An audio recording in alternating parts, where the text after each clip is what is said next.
ওয়েদারে কিন্তু সোনমার্গের উদ্দেশ্যে বেরিয়ে পড়েছি।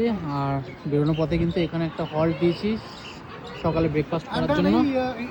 জমিয়ে খাবো একটু চা, চা খাবো, ম্যাগি খাবো আর কফি খাবো, সব কিছু খাবো। ঠান্ডা ঠান্ডা ওয়েদার আছে, ওপরে হয়তো ভালো স্নোফল দেখতে পেতে পারি, দেখা যাক।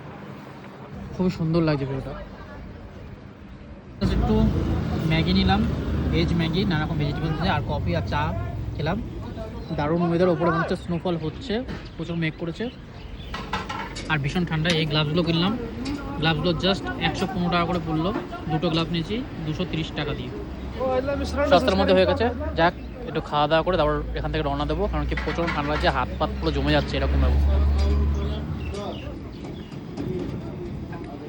গরমা গরম ম্যাগি খাওয়ার পর গাড়িতে ওঠার সাথে সাথে দেখতে পাচ্ছি চারিপাশে কিন্তু বরফে ঢাকা, একদম গাছপালা সব বরফে ঢাকা।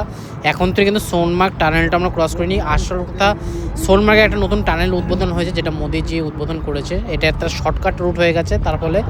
আর এখানে ব্ল্যাক আইসও হয় না, কারণ টানেলটা হয়ে গেছে। সেই টানেল দিয়ে আমরা কিন্তু যাব।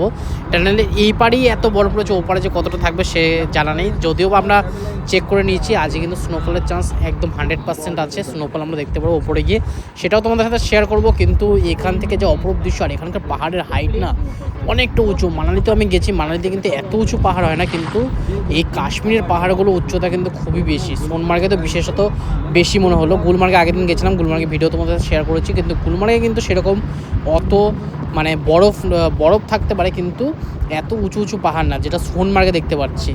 আর নিচে কিন্তু বিশাল বড় একটা গ্রাম রয়েছে, এখানে অনেক বাড়িঘর রয়েছে, প্রচুর মানুষজন এখানে হয়তো থাকে। তাদের জীবিকা কি সেটা নিয়ে আমার কোয়েশ্চেন, মানে কি করে তারা উপার্জন করে, কি করে না করে। আর কিন্তু এখানের সত্যি খুব সুন্দর একটা জায়গা। আর আমরা কিন্তু এখন চলে পড়ে এসেছি সোনমার্গ টানেলে একদম কাছে। আর এখানে কাছে আসার সাথে সাথে দেখতে পাচ্ছি অনেক লোক কিন্তু দাঁড়িয়ে এখানে ফটোশ্যুট করছে, ভিডিও তুলছে। সবাই কিন্তু এই এত সুন্দর বরফে ঢাকা পাহাড় দেখতেই এসেছে সোনমার্গে। আর সোনমার্গের রাস্তা খুবই সহজ হয়ে গেছে, আগে একটু ডিফিকাল্ট ছিল, কিন্তু টাইন পাহাড়ের সামনে দিয়ে আমরা যাচ্ছি। এগুলো চোখে না দেখলে বোঝা যাবে না, আমি ফোনে আর কথা দেখাবো, চোখে একবার সামনে এসে দেখলে বুঝতে পারবে এই পাহাড়গুলো যে কতটা উঁচু, বিশাল উঁচু, অনেক হাইটের পাহাড় এগুলো। আর আমরা অনেকটা হাইটে যাচ্ছি, সেই জন্য অত স্নো দেখতে পারবো না। সোনমার্গ টানেল, আমরা এখান দিয়ে এখন ক্রস করবো। এই হচ্ছে সোনমার্গ টানেল, এটাই কিন্তু নতুন তৈরি হয়েছে। আর এই টানেলটা দিয়ে আমরা যাচ্ছি, আমি ফার্স্ট টাইম যাচ্ছি, আর আমাদের ড্রাইভার দাদাও কিন্তু ফার্স্ট টাইমই যাচ্ছে। হেবি সুন্দর একটা টানেল, मनाली से अटल टनल মতো। এটা কিতনা লম্বা होगा ये टनल? लगभग 9-10 किलोमीटर है। এটা সেই अटल टनल মতোই 9 থেকে 10 কিলোমিটার লম্বা। এটা থেকে বেরোলেই পুরো পাহাড় দেখা যায় না? হ্যাঁ, টানেল থেকে আমরা বাইরে বেরোচ্ছি। আর টানেলের বাইরে যদি একবার দেখায়, বিশাল বরফ রয়েছে, বিশাল প্রচুর বরফ রয়েছে। টানেলের সামনে পৌঁছে গেছি, পেছনেও জ্যাম আর সামনেও জ্যাম প্রচুর।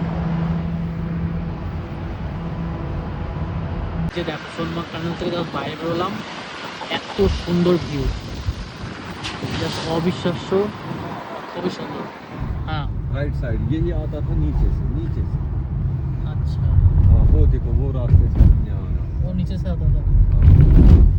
কি সুন্দর লাগছে, দারুণ।